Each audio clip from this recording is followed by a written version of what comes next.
Hey there, welcome to Tim Talks Cooking. I'm Tim, and today I'm making a keto pie crust. This is really a great recipe. I think you're going to like. It's easy to make, and it makes a lovely crust. I'm doing this because in the next video, I'm going to make a quiche. Now, of course, this pie crust can be used for sweet as well as savory dishes, so you might want to check it out. Anyway, as always, I'm going to present the macros at the end, both for the whole recipe and per reasonable portion that is reasonable to my mind. So how about we get started? Before we make the actual pie crust though, let's prepare our pan. Here I've got a springform pan. You can open it up, the bottom comes out. It makes unmolding it easier and it makes it nice to present usually. You can see that I've buttered it on every surface. You could use oil if you like instead. And I'm also going to put in there a circle of parchment paper, which I made by laying the pan on a sheet of parchment paper and tracing a line around it with a pen, then cutting it out with scissors. In my food processor, I start out here with 1 cup, that's 100 grams, of blanched almond flour. I'm going to add to that 1/3 of a cup, that's 50 grams, of coconut flour. And this is a 1/2 teaspoon of salt. I use kosher salt. Whatever kind of salt you like is good. Here we've got a 1/2 teaspoon of xanthan gum. And a 1/2 teaspoon of bicarbonate of soda. That's baking soda, by the way. Put the lid on. We want to incorporate all of these ingredients. We also want to get any lumps out or anything, so we want a nice smooth blend of dry ingredients. There we go. Great. Next, I'm going to add in the fat. Here I've got a stick of butter that I've cut into about tablespoon-sized pieces. It's very cold butter, which is what you want for this recipe. We want to keep things cold before we put them in the oven. I'm going to add to that 2 ounces, that's 60 grams, of cold cream cheese cut into pieces. Kind of just settle it in there if we can. And I'm also going to add in the liquid ingredients here because we don't want to overblend this. This is kind of a delicate thing, pie crust, whether it's wheat-based or not. So I'm just going to add in the liquid ingredients now. Here I've got 1 egg that I've beaten. We'll get all of that in there. And the surprise ingredient of the day, it's 2 teaspoons of apple cider vinegar. That's going to react with the baking soda and create air bubbles that will lighten up our pie crust here.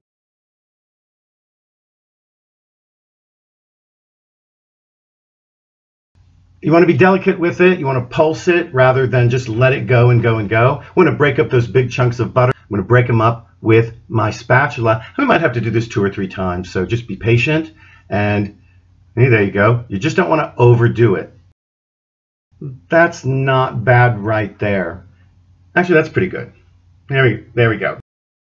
Now, here's the dough after we get done, and this step is called, in French, le fraisage. What we're going to do is we're going to incorporate all the ingredients, make sure there are no big lumps of fat or anything else anywhere. And I'm going to use the palm of my hand to just push this around on the table, just like this, so we can see the inside. And then you can see I've got these big pieces of butter that need to be broken up, and I'm just going to smear them around and make them smaller. I don't want to warm it up too much, but I do want to make sure the dough ends up being a pretty homogeneous mixture and it doesn't have any huge chunks in it. But we do want little pieces like these here, right? We got little pieces of butter and cream cheese.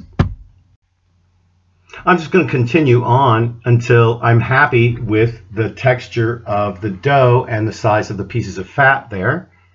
And here I'm just going to scrape up the countertop to clean it up a little bit. And there's our dough. Now I'm going to wrap this in plastic wrap. It's kind of sticky, so it's actually easier to deal with when it's wrapped in plastic. And this is going to go into the refrigerator for at least a ½ an hour. Here we've got it right out of the refrigerator, and you can see it's a little more solid. It looks just the same, of course. I'm going to wrap it back up so I can shape it really easily into a nice circle shape that will be easy for me to roll out. There we go. We're getting there. It doesn't have to be perfect, of course.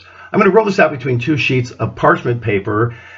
mostly because I don't want to add any more flour to it, either of the flours to it, and this makes it really a lot easier to deal with. It's a fairly delicate dough. Now, just put it in the center of the first sheet, and then we cover it over with the second one like this.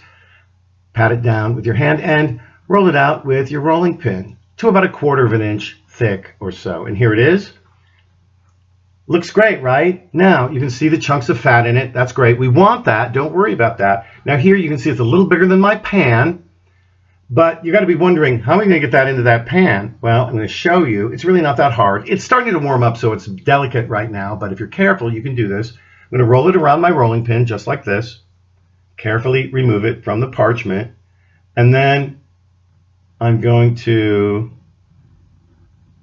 place the pan underneath it and unroll it again gently and try to coax it down into the pan without tearing it. But if it does tear, as it's doing right here, it's not a problem.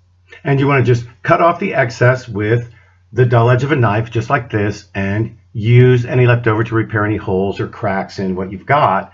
And there you have it. Looks pretty good. Now, we're not ready to bake this. You want to just sort of make sure it's all even everywhere. And then this is going into the freezer for at least a half an hour.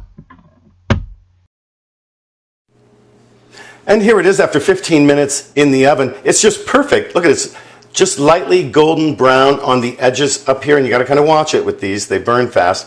And in the bottom, it's solid. It resists my touch. It bounces back just a little bit, but it doesn't. You can see my fingerprints aren't left in the bottom.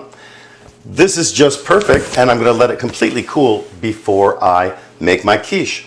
Well, that's really all I have for you today. Obviously, I'm not going to taste this, but what we end up with is a really beautiful, perfect pie shell for just about anything. This is going to be great for my quiche, so stay tuned. Before I go, though, let's talk macros. For the whole recipe, as I prepared it here, we end up with 1,555 calories, 24.4 grams of net carbs, 47.2 grams of protein, and 140.6 grams of fat. A reasonable portion, I think I promised you. That would be 1/6 of this, not as you'll see in some recipes on the internet where they divide it into 12 or 8 portions, I think probably to make the macros look good.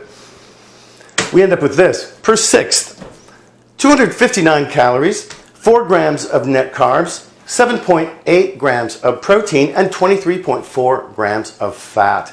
Listen, before you go, I hope you will comment on this video, that you'll give it the thumbs up, that you'll share it on Facebook and elsewhere in social media, and especially that you'll subscribe to my channel. Helps my channel grow and helps you find my videos, especially if you click on that notifications bell.